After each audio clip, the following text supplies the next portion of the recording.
Ngayon ang gagawin ko na is, ida-download ko na ngayon yung file ko. Hindi pa yan yung final product ha, ida-download ko lang. Pero bago ko siya i-download, tatanggalin ko muna yung background.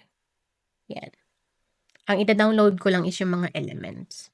So, now, don't forget to use transparent background, PNG, 4K by 4K.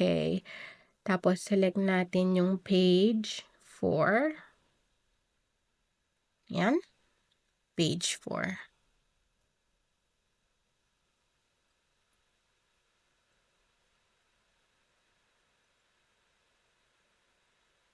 Ayan.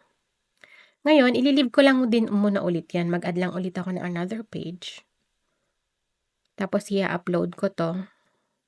I-upload ko ngayon yung dinownload ko. I-upload ko siya.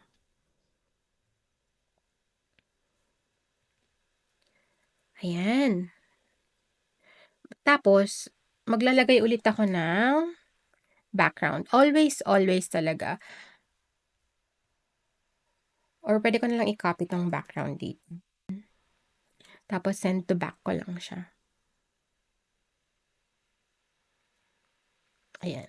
So, ayan, hindi siya nakasagad. Yun yung kailangan natin i-check parati guys ha. Make sure na etong background natin nakasagad siya dun sa ano natin, sa canvas natin. Yan. Makikita mo hindi siya perfect square. Magiging issue yan later. So, kung ako sa inyo, i-ano ko na siya, i-adjust ko na siya. Make sure lang na, yan, 4,000 by 4,000 pixels. Ayan. I-recap ko lang yung ginawa natin ha. Download the file, remove the background, download the file, PNG, transparent background, re-upload, add background. Okay?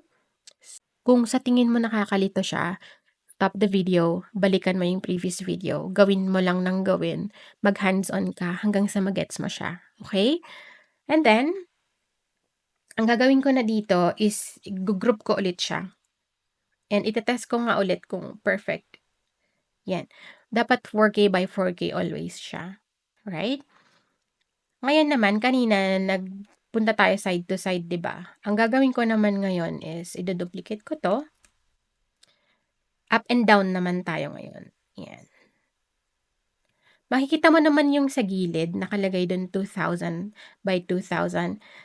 Yung sa ruler natin, kung naka-turn on yung ruler nyo, so ibig sabihin perfect siya. Ayan.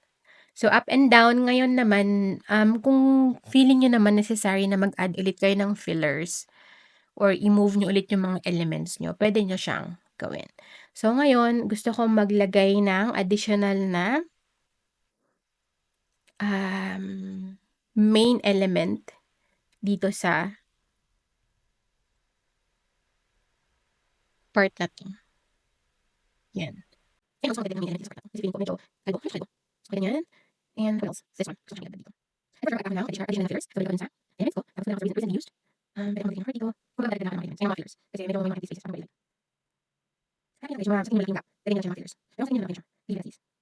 Ayan. Kung may ilagay sa mga lines, no? Pwede mo i-turn off siguro. Para maayos nyo muna. Kasi hindi nakakaliwa siya.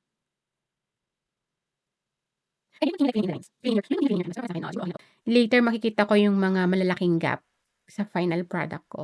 So, magiging lesson siya sa akin na, okay, naging dun sa previous na design ko, malaki yung gap dito. So, kailangan dapat ganito yung fillers na ilagay ko, ganito kalaki, dagdagan ko pa to. Mga ganun, makikita niya siya later.